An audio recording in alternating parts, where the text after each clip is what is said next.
NHL Nightly with your host, the sports, a.k.a. Beard Lebowski, a.k.a. Jeremiah Maxwell. And with him, as always, maybe Perlo, Wisdom, and Rico and Barry. Hey, Rico, what's up? What's up, everybody? Special edition of NHL Nightly with your host, the Sports Beard. With me, as always, maybe, is my co-host, Rico, our French correspondent, and our Beer League correspondent. We've got a special episode coming at you. We're waiting on the guest, but I will enter. And we have him right now in the waiting room. Here we go. You may know him from playing Beer League hockey in the GTA. You may know him from golfing at any municipal golf course in the GTA, or perhaps you see him at an Owen Sound game. Or you listen to Sportsnet 590. He is Sam McKee. He's co-host with Real Kipper, Nick Kiprios, and Justin Bourne, University of Alaska alumnus. Sam, thanks for joining us.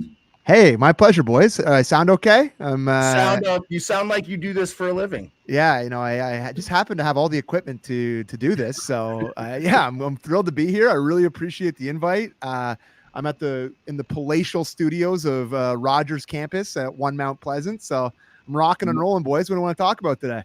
Well, nice. I would love to see it the next time I'm in Toronto. So Sam, I wanted to bring you on to talk Atlantic preview. We probably don't get through the Atlantic in the time allotted, but we have to start with the Maple Leafs. And the great news was there was a lot of news about the Maple Leafs today. We had the Robertson signing the other day. Nick Robertson signs. He was wanted out. Now he's back. That's a good thing, I think, for the Leafs. And then you guys are bringing Max Pacioretty up on a PTO. That's got to be exciting news for you guys. Yeah, listen, dude, as a guy who's been doing 2 hours a day all summer since my 2.5 weeks of vacation at the start of July, you can only talk about the Blue Jays for so long. So it's nice to have some Leaf stuff start to trickle in here, if I'm being totally honest. And yeah, like I was happy to see them get the Nick Robertson thing done. It was nice to actually see a Leafs front office flex some leverage and take advantage of some leverage that they had with the player as opposed to overpaying, which has happened a lot in the past here. So yeah, the Nick Robertson one's interesting. You saw the Saravelli tweet yesterday talking about how maybe he still gets traded or whatever, but it's nice to have some cost certainty with him. And you guys know, you look at that Leafs left side and there's a real opportunity for him to bump himself up into the top 6 because there's not a ton of competition up there. So we'll see how it goes for him. Maybe he ends up getting traded, but if he has a hot camp, shoots a few in the net, like we could be talking about opening night, him playing alongside Tavares and Nylander potentially. So I was surprised to see that he wanted to go anywhere else, but cooler heads have prevailed a little bit and a contract's been signed. I don't know, like you're a big Caps guy, Jeremiah, or Beard or whatever. What am I calling you? You can call me Jeremiah. That's fine. Jeremiah is my actual name. Okay, so just don't call you late for dinner, right? So I don't know. Max Pacioretty, you watched him a little closer than I did last year. You're a Caps guy. I thought he was heading towards cooked when he was playing with the Golden Knights and he got hurt there, and he the third game he played in Carolina, he snapped his Achilles again. Like he's had some a tough go.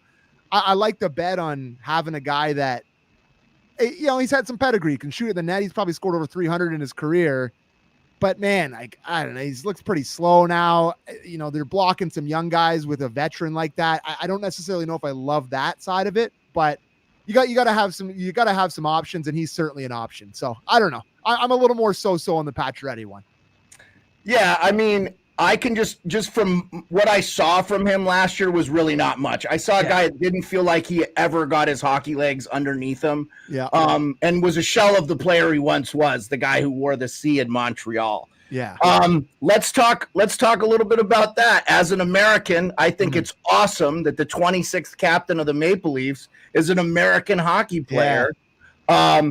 Rico is in Barrie, Ontario. He's a Leafs fan.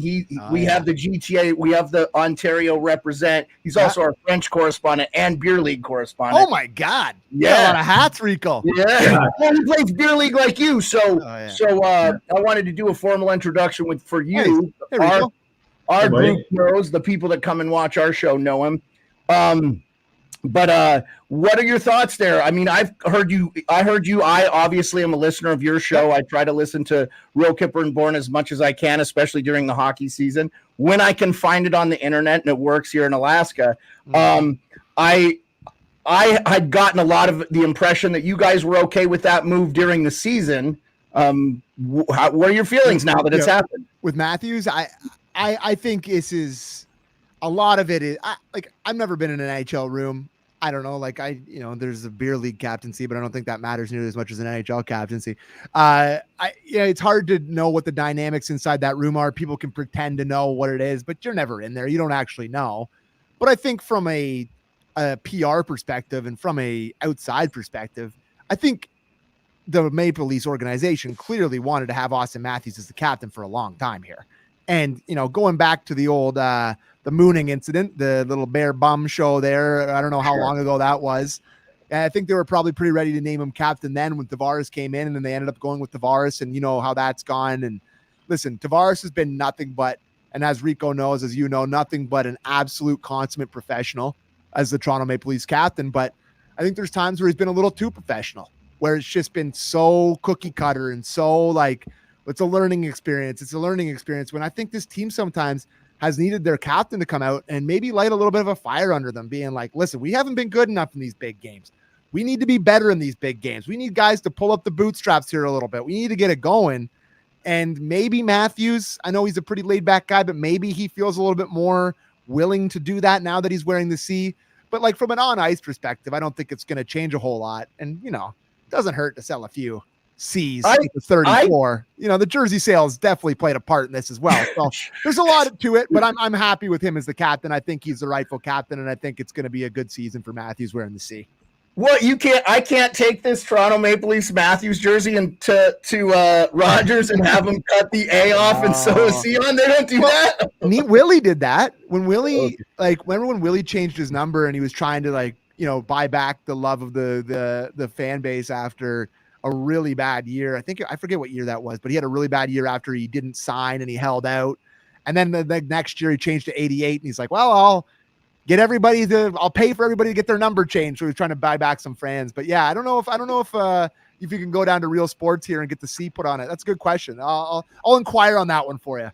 Did anybody change from 29 to 88? Do you know anybody that did that? No, I don't know. Okay. But I would. So if it was just lip service, I'll do it. But nobody actually went and followed through. Sorry, I hit my computer. Fill out these forms in triplicate and cover it with the TPS report. And I would do it if I had a jersey. You want to have the most up to date jersey, but at the same time, it shows you're more of an OG fan if you have the 29 Nylander, right? Isn't it better to have the different number? I think, absolutely. I agree with that. Okay, so I'm going to give Rico some chance to talk to you because I know we only have you here for a limited time. Again, I greatly appreciate your time. I know you're just rolling out. If you don't know who Sam is, you don't listen to radio in Toronto. He also is always on the JD Bunkus podcast. Yeah. And, of course, he's with Real Kipper and Born. Obviously, Sportsnet's own Sam McKee. Thank you again, Sam, for being with us. You got to be happy and excited about the Leafs. I feel like they went out and Tanev, I knew you wanted him so bad. You're on the record a million times. You get him. You got your guy. You had that grit and D. I hope he stays healthy. He's an Ontario kid. He's a GTA kid. I know that's got to be one of the most exciting things for you. Tree Living is bringing in trees at defense. We'll see what happens with Hakanpää here. Obviously, we still don't know this thing there. I can't remember an August of the NHL like this with the offer sheets and all it's been crazy. Yeah. Awesome. And then just late signings too, like all these people with the late signings. So I think I like the direction of the Leafs this year, boys.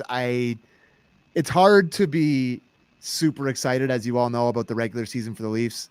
And it makes you say, listen, I think they're going to be good again. Like they kind of always are. Like, have they gotten worse? No, their forwards are maybe a little less deep now that they don't have Bertuzzi, but Bertuzzi didn't give them a ton anyway last year. But outside of that, they didn't lose a ton. The Leafs, they kept Domi. They're maybe bringing in Pacioretty here. I feel like the forward core is the same-ish. And then you look at the decor and it's clearly better. Oliver Ekman-Larsson, maybe a little bit too much money, maybe a little bit too much term. Guy can snap it around though, and he's a good. He was incredible in the Stanley Cup for Finals. sure. For sure, he was great there. But you're always wary paying a guy coming off those kind of things, as you guys know. But like the Leafs power play has killed them in multiple playoffs, and he's a guy that can snap it around. He can fire the shot from the point, so maybe he helps there. And the goalies, I don't know. Joe Woll, I don't know what the hell to expect. And I look at Anthony Stolarz, he's a bit of a wild card to me too. So if there's one place that I would point to that's a little bit sketchy for me, it's the goalies. But I think they're going to be a really good team again. And I hope that the difference with the team this year with the coaching and Craig Berube, as you know, watching this team over the past few years, they've really wasted a ton of points, boys, on these games against bad teams. Like the amount of games they've lost to the Sens or to the Habs or to the Sabres, or like these stupid games where their team, they're way better than the other team. They take them a little bit lightly, and that's cost them. Who have they had to play every year? They have to play the Bruins or the Lightning every year, who are really good teams. And you go to the second round, you got to play the Florida Panthers. Like it's really cost them. So I'm hoping that they get up for these worst teams a little bit, and that can kind of give them a few more points. So maybe you get an inferior opposition in the first round for once. That would be nice.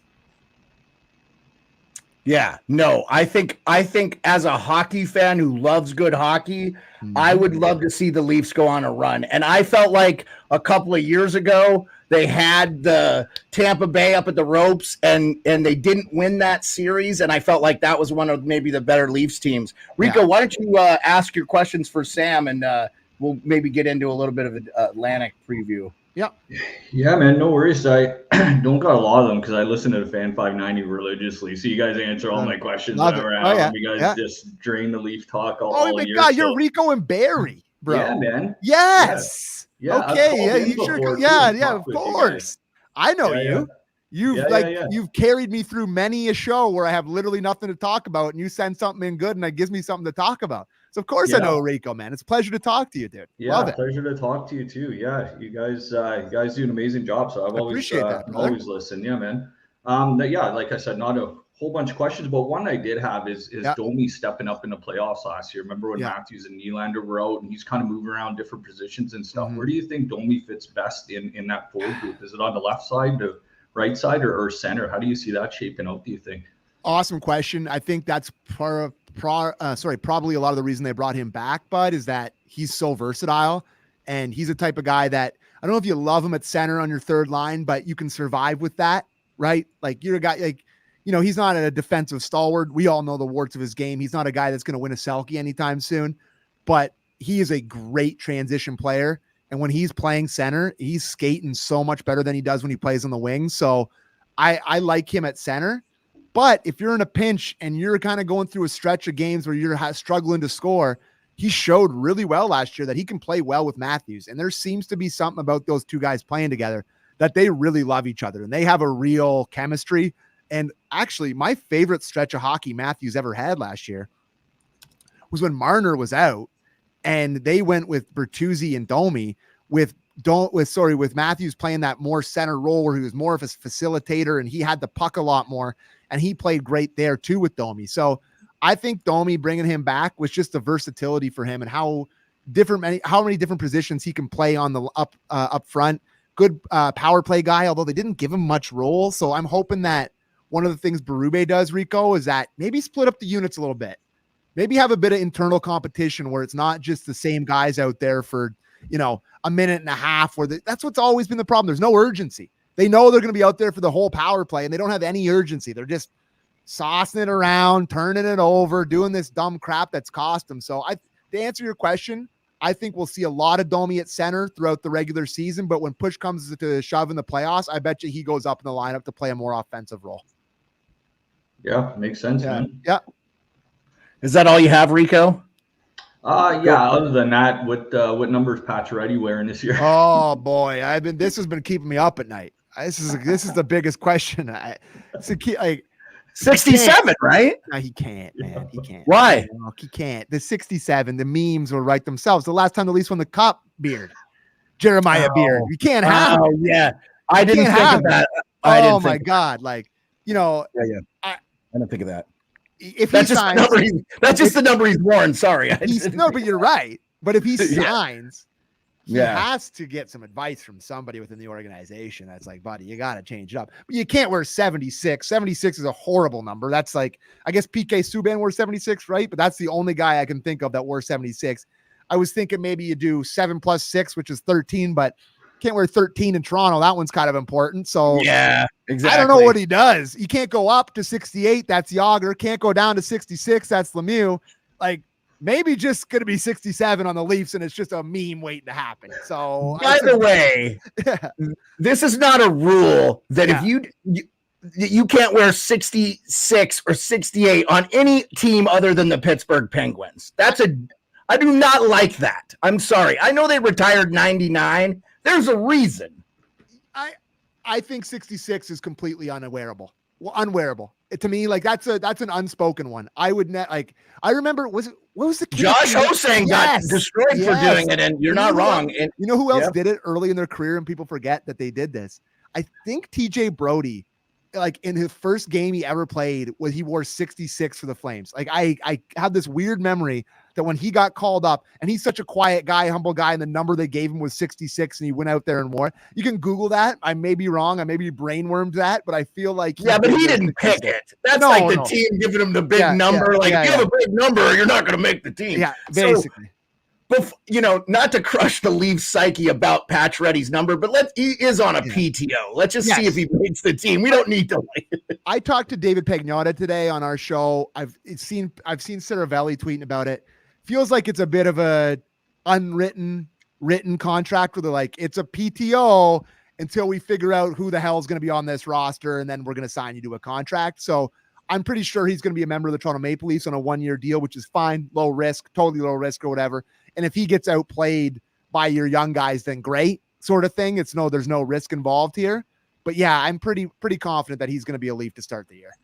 Well, and couldn't they just carry him as a black ace the whole year, even if he doesn't skate with the team? Like, am I breaking up here, or are you guys breaking up? You sound crystal clear. Your picture's choppy a little bit, but that's to be expected. Okay. It's not a problem. You sound great. That's what we care about. So. I'm only at the head office of $1 billion corporation that does the internet. Why would my internet work then?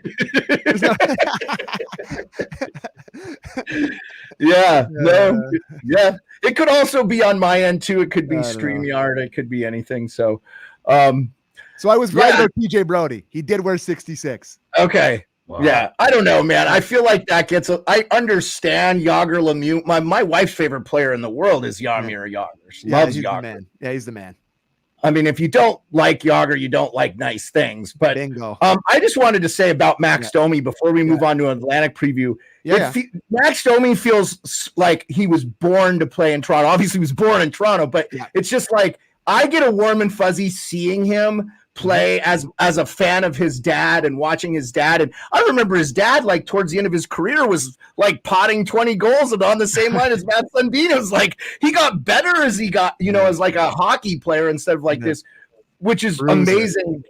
Giving his size, what he accomplished, fighting guys like Bob Probert and stuff like that, just shows you the heart that guy had. And I feel like Max brings that. I know you can be critical about his hockey game, but to me, the Leafs have kind of missed that Darcy Tucker, Wendell Clark, that gritty. That's what I kind of thought they were going to get from Bertuzzi this year, and I thought he gave it to him later in the year. Yeah. And in the playoffs, I thought he was fine. I actually thought you guys, you could have won that Boston series. It's just another one of those things where David Pastrnak. That's what it is. It's David Pastrnak. That's what it was. It was David Pastrnak. It's always David Pastrnak. That's the thing. Like that playoff series was razor thin. It was so close. Yeah. And like all these games. And that's the thing about this Leafs team where they're like, we improved the D-core. And it's like, great. That's great. Like Tanev's an excellent ad. He's a legitimate top pairing guy. Oliver Ekman-Larsson's a real NHL defenseman. That's great. The D-core wasn't the problem, boys. Every game in that series was 2-1. Like it's just they couldn't get a goal when they needed it. You need secondary scoring. And that's why you take a chance on a 35-year-old Max Pacioretty, because it doesn't matter about how many. You just need one in a game 6, right? You need one goal from a guy, and maybe Pacioretty, the puck lands on his stick in the sweet spot and he fires it in. You win 3-2 instead of losing 2-1. So that's what it comes down to with that.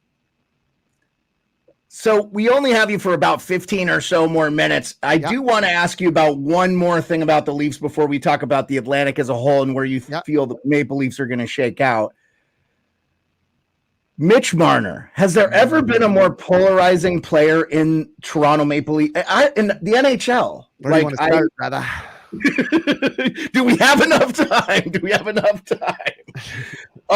Do they keep him? Do they move on from him? What do you think? Is the criticism justified? Is it our other host that's not here, Perlo, he's based out of Edmonton. Yeah. He loves Marner. He thinks his defensive game is incredible. He's not living the day-to-day fight with Marner. It's like I'm in the crosshairs of Marner. It's an everyday conversation here.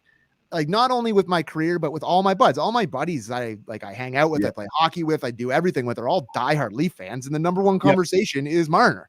And I don't think they should let Marner go. As much as he pisses me off the playoffs and the way it goes and all this stuff, it's like you're not better without him.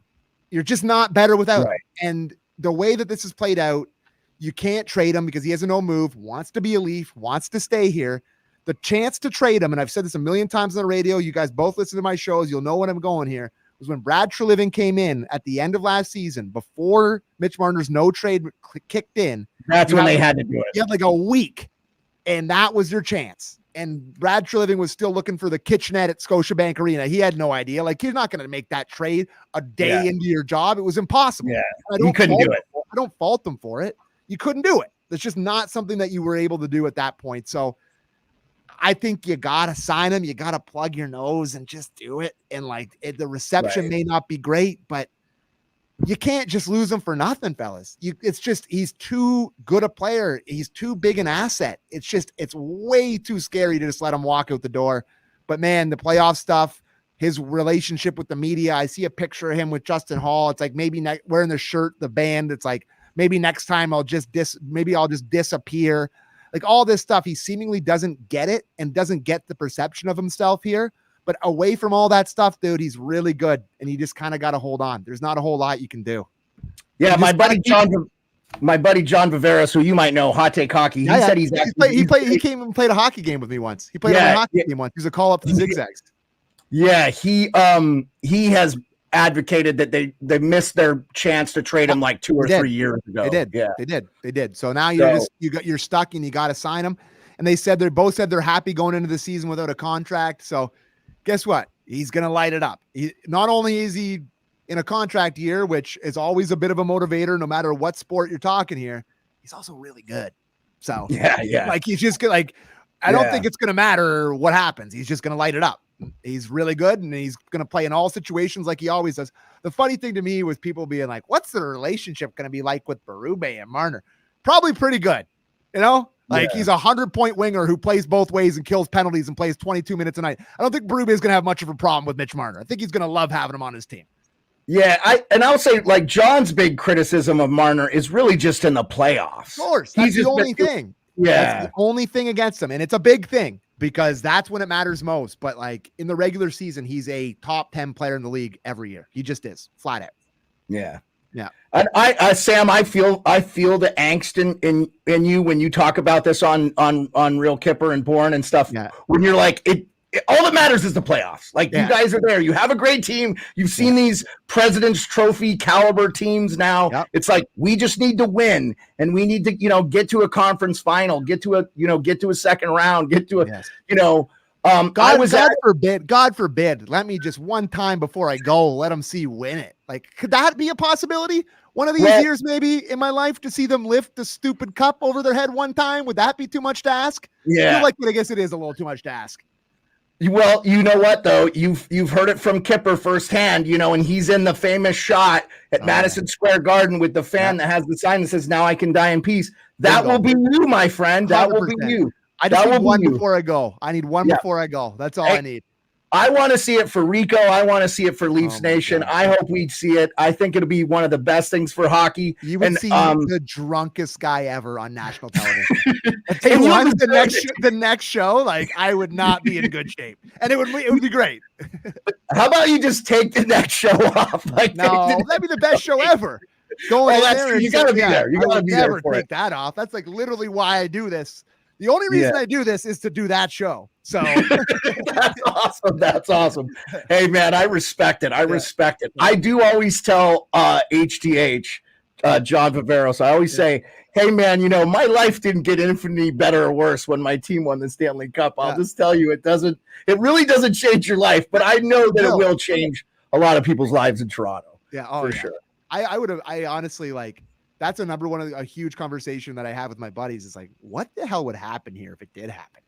Like, what would I feel like it would go into, like, you know, it'd be like a nuclear winter here. Like, it would be, it's like zombies would be walking around. Like, there'd be no one working. The streets would be just flooded with cars. Like, no one would, like, everyone would just, I feel like people would just spontaneously combust. I don't know what would happen here if they won. Well, I did read recently that Toronto has like some of the world's worst traffic. Oh yeah. Like in the world. I was like, wow, Toronto? It is a fight. Yeah. It is. Anytime you get in your car in this city, but it's a fight. Like, I don't even get in a car unless I have to. Well, so I know you take the train. So I was there for the Hall of Fame this last year, and I saw our mutual friend Nick Kiprios at the game. Beautiful. Went to a couple games, took Rico to the Vancouver game, right? Rico with John. I took HTH. We had great seats. And they won both games, Calgary and over the Hall of Fame weekend. They beat Calgary in a shootout, which they kind of lost. And they won the Vancouver Canucks game as well. And Zadorov was a beast in that game, in fact. Yes. And that was the game where Milstein sent the tweet about him like wanting to play for Toronto, right? Like where he would like when he was playing in Toronto, he was running around, and then he like sent out the tweet being like, my client would be very open to playing in Toronto, sort of thing. So good old Milstein gets the best of his clients. That's for sure. Yeah, he did a good job getting him a good deal for Boston. So speaking of Boston, let's just roll it right into the Atlantic Division. Where do you think the Leafs are going to shape out? What do you think? I know everybody tells me the Atlantic is tough, but I look at the Metro and it hasn't gotten worse either. No, the East is such a beast, man. The East is such a and that's such an advantage that the Oilers have, and the good teams in the West. Like, their divisions are so much easier and so much less demanding in the regular season. So I think the Bruins are the Bruins. I'm not going to say anything bad about the Bruins until they show me that they're going to have a bad season. Them signing Lindholm, I think that he's just going to turn into David Krejci now. He puts on that jersey. He's just going to be David Krejci. He's going to be really good for them. Zadorov's going to be a perfect fit. Those fans are going to love him. The only thing is, it's like, the goalie going to sign a contract, or what's going on there? Like, when's that going to happen? Getting pretty close to training camp opening here. We wouldn't mind seeing a contract, and he's asking for the Bobrovsky money, and they seem, what was this? The offer was 6. So they feel like they're a little bit apart. So I don't know. That's the only thing with them that worries me. But I think it's going to be very similar, boys. I think it's going to be Florida's going to be good. I think they'll take a step back because teams that win the cup always do. A little bit of a they lost quite a bit to that roster. And I still think when it gets to playoff time, they're going to be a huge threat, but I don't think they'll be as good during the regular season. I think Tampa will be good. They'll be different clearly with Gensel, but I still think they're going to be really good as long as they got number 88, that mutant in net. I think they'll have a chance. And I think Boston and Toronto are going to be really good. And then I don't know, like, I'm not doing the Sens again. I'm not picking the Sens again. I'm not doing that again. They got to get 90 points before I ever pick them to get in the playoffs. Sabres, who knows? Red Wings are weird. So I think it's just going to be the big four again, kind of fighting for those top 3 spots. That's what I think. Yeah, Detroit, their youth is getting better. They they still have to sign their RFAs. Yeah. I think you'd like to see they probably do make the playoffs, but I agree with you. Ottawa, did they get better? They subtracted Jacob Chikrin. You got to love the add of better goalie. Yeah, Olmark should help, but sometimes better goalie if you don't have good D in front of them, it doesn't really matter. I still don't see it with them. I still don't see it with them. I actually really like that Perron signing for them. Yeah. And I will say that I can guarantee he is going to have a Battle of Ontario moment this year where he does something ratty, and Leafs Nation is going to be up in arms, and you're going to watch me on the Monday of Real Kipper and Born crapping on David Perron. I will promise that is a guarantee that he does something dirty, and I hate his guts. And then we have the rivalry with Ridley Gregg and the cross check and the empty net slap shot. Like, feels like Battle of Ontario is back. But I still don't think they have enough there to make the playoffs, and I'm not picking them to make the playoffs until they actually do it. So I'm done with that. But they'll win 3 against the Leafs this year. Oh, no question. No question. And the Habs will win 2 against the Leafs, and Patrick Laine will have a hat trick on opening night, including the overtime winner. And all Habs fans will be like, hey, are you sure that Laine's not better than Matthews? I mean, like, we is the debate not back on? Like, I feel like that's going to happen too. Yeah, I don't know that ever has any validity, but I will say I did get a chance to talk to Kent Hughes at the Frozen Four this year, and that was outstanding. And he's there to watch Lane Hudson. Mm-hmm. And I was, of course, I was not shocked when right after that he signed him. Yeah. I would be very excited if I was a Habs fan, but I do think they're 2 or 3 years away from really contending seriously. I will say I much preferred it when it was Marc Bergevin running that team, because although they did beat the Leafs in a heartbreaking playoff series, so like, what am I even saying? But they went to the Cup. They went to the Cup Finals. I do think that they're in really, really good hands here with Ken Hughes and Gorton, and they're doing all the right things that bad teams do. Like, they're taking on contracts to get extra picks. They're doing all the smart stuff. They're drafting well. They're developing well.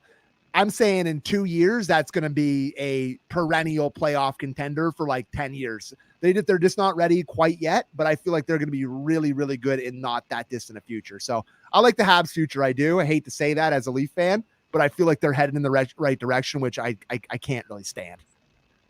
You know what, though, Sam? I always feel like this at being a Giants fan. They're terrible forever now. But iron sharpens iron, and the NFC East was dominant forever. Yeah. The Cowboys were really good. Now the Eagles are really good, of course. And I feel like when you have to go through that gauntlet, that may help the Leafs long term. Yeah, look at the Leafs 3 years from now, and that is a very exciting prospect, especially when you have $110, $115 million in cap space. Yeah. And Toronto spends to the cap. Obviously, there are many teams that do.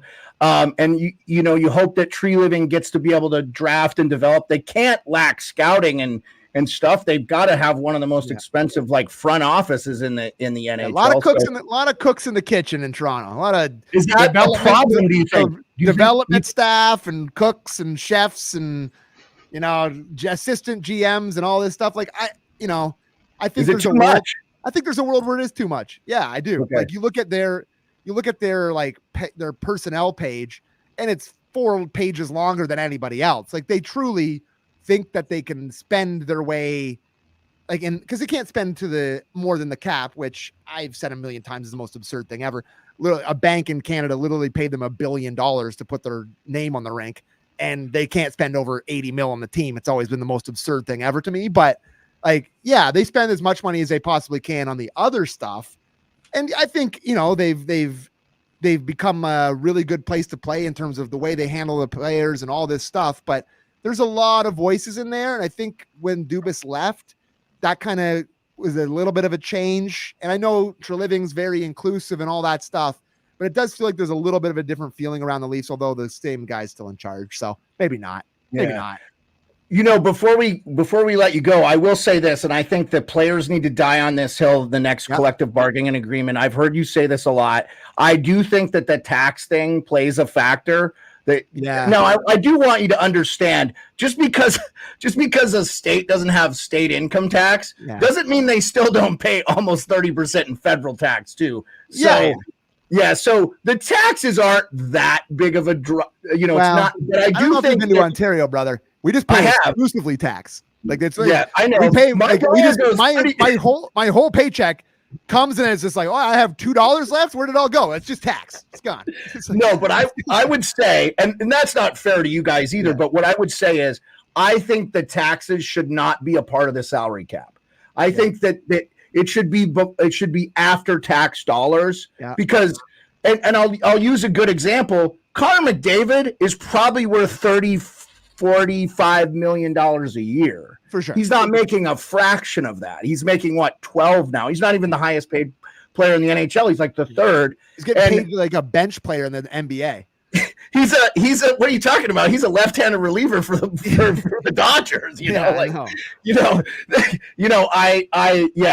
I think they really need to address that discrepancy. But Sam, you've been so awesome. You've given us 35 minutes. I don't want you to miss your train or whatever. Thank you so much. I got a meeting with my boss after this. I hope I still get to start on Real Kipper and Born. We'll see how that goes. So yeah, you should, man. You're an awesome addition to that show. I got to know Nick when he was doing his own thing with line movement, and he's such a great guy. You work with an incredible, and Justin, he's a University of Alaska guy. What a great human being. Yeah, you got a great team. I will always support Real Kipper and Born. You guys keep my sanity in the wintertime here. Thank you so much for your time, brother. Appreciate it, boys. Have a good one. Go Leafs.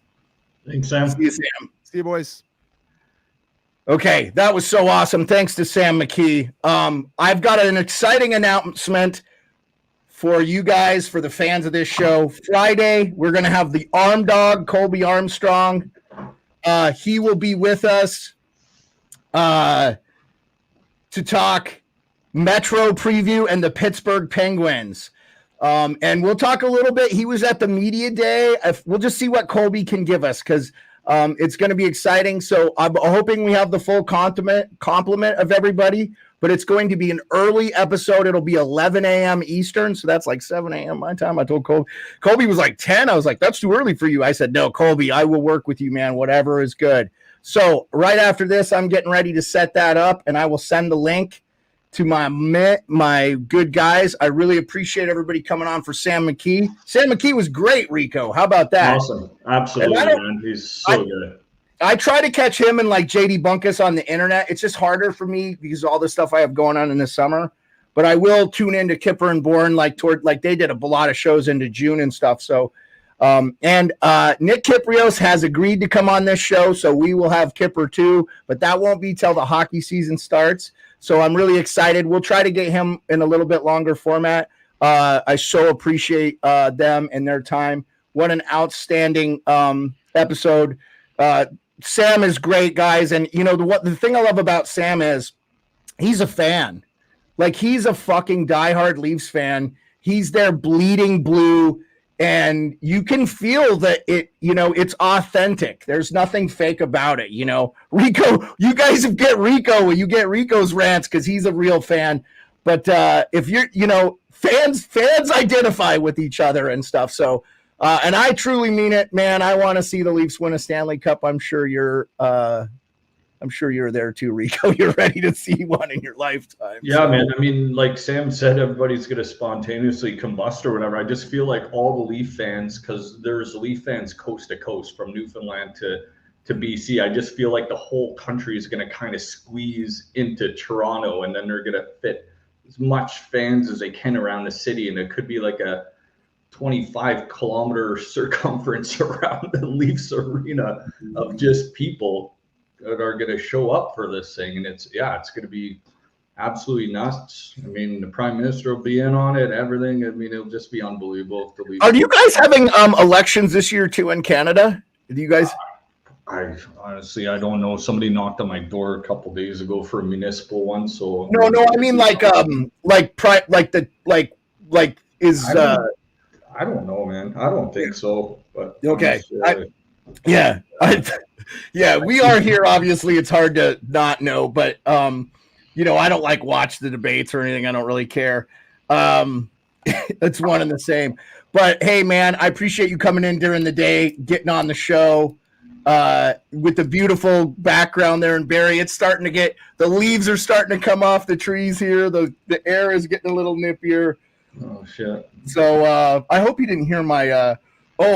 Big E, we will talk about Matvei Mishkov with Colby Armstrong. His brother works for the Lehigh Valley Phantoms. That's the AAA AHL affiliate for the Flyers when we do the preview on Friday. So come back Friday at 11 a.m. Eastern. I know we normally do later shows, but I'm working around these incredible hockey people that are agreeing to be on my show. So we will talk Matvei Mishkov. Yep, we are having Colby Armstrong on the show Friday. this Friday, Colby Armstrong, the Arm Dog, coming on the show. Yes, Colby will be coming on. So I've been working real hard behind the scenes to get some real guests. Sam McKee was our first real hockey guest. I've had other podcasters. Obviously, we've had RJ and Dylan, the Emerald City Hockey. We've had Kim Isles girl. She's agreed to come back on too. She's our biggest draw episode. She does really well on the internet. She kicks ass. I've reached out to Annie OD a million times. Can't get her on the show, but I can get former NHLer Colby Armstrong. And Nick Kiprios is going to come on too. Was my mic a little loud there, Maple Leafs? Maybe you turn your volume down too. Because I don't, maybe you don't sound too loud to me. Yeah. Maybe you turn your volume down, my man, because I have a filter and everything on this, so appreciate you. There is this invention on your audio or video device that it's called the volume knob. You can use it. Anyway, my boy Hot Take Hockey and I talk about that all the time. Hey, I appreciate you guys. Thank you for coming out on a Wednesday at 2 p.m. Eastern. We got Sam right out of his show, and I just wanted it to work. I know he does home stuff, but I wanted it to work with his schedule. It was outstanding that he spent 35 minutes of his day to be with us. I really want to thank Sam McKee again. As I said, Colby Armstrong, Friday, 11 a.m. Eastern. Going to be awesome. Hopefully Perlo can make it. I don't know. I haven't been able to talk to him. I know he's busy, but Rico, will you be here? You can tell us now. Yeah. Okay. So we'll have Rico at least. I don't know. We might have Mike too. We might have the degenerate Bostonian. I hope we have the degenerate Bostonian too. And because I don't like to be the one to dominate all the stuff. So I really Rico, great questions, bringing it in. Thanks everybody. I appreciate you guys. We'll see you Friday. Thank you.